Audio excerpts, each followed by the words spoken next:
Iran Israel युद्ध पर विदेश मंत्री एस जयशंकर का भी बयान सामने आ गया है। उन्होंने कहा है कि हम 7 अक्टूबर की घटना को आतंकवादी हमला मानते हैं और किसी भी देश को कोई प्रतिक्रिया देते वक्त अंतर्राष्ट्रीय मानवीय कानून का ध्यान रखना चाहिए।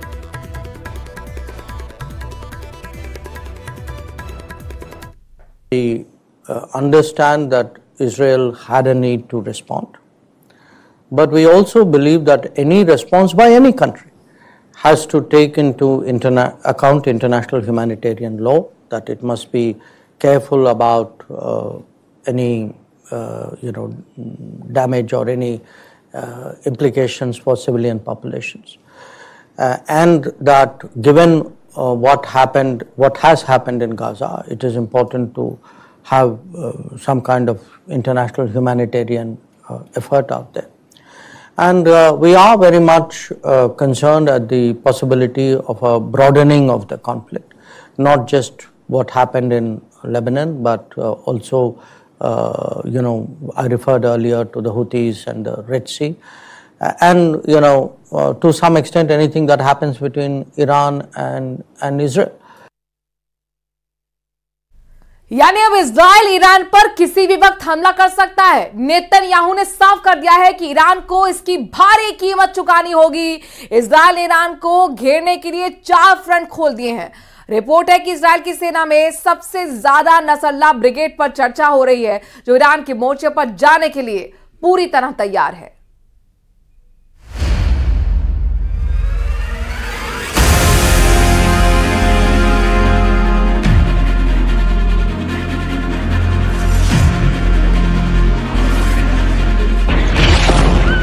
इजराइल को रोकने के लिए ईरान ने 4 फ्रंट से हमलों की तैयारी कर ली है।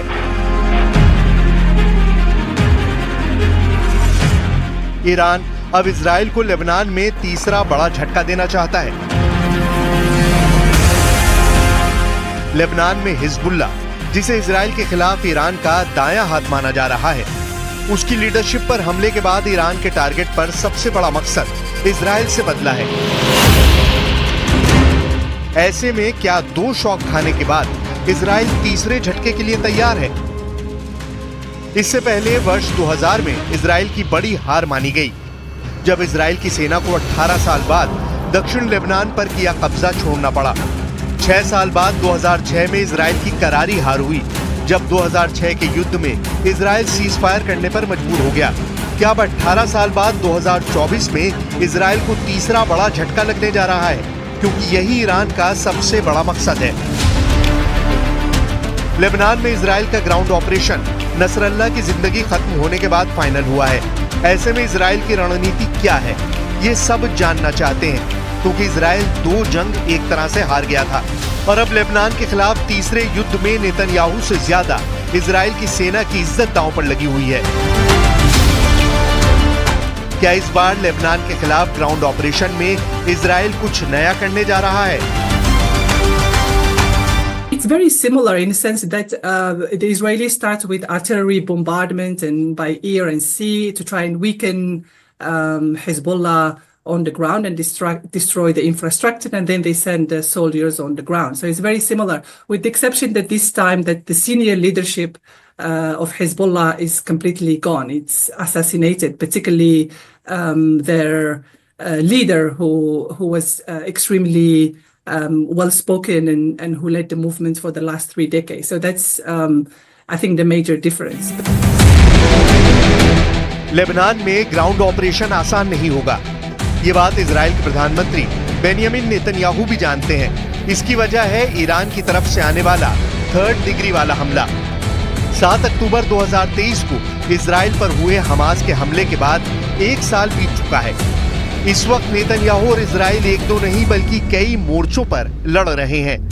उनके सामने अब बस युद्ध है, इसके सिवाय कुछ भी नहीं। यही वो पूरे इजराइल को बताना चाहते हैं। आपने ट्रिपल-H के बारे में सुना होगा। इस वक्त इजराइल के लिए 3 नहीं बल्कि 4H बहुत बड़ा खतरा बन चुके हैं। इन चारों H के बारे में बहुत गौर से समझिएगा, क्योंकि इन चारों H को ईरान का पूरा समर्थन है। H से हमास, H से हिजबुल्लाह यानी लेबनान का मिलिशिया, H से इराक का मिलिशिया हशद अल-शाबी, एच से हूती यानी यमन का विद्रोही गुट। यमन के हूती विद्रोहियों ने एक बार फिर ऐलान किया है कि उसने इजराइल के जाफा इलाके में ड्रोन से हमला किया है।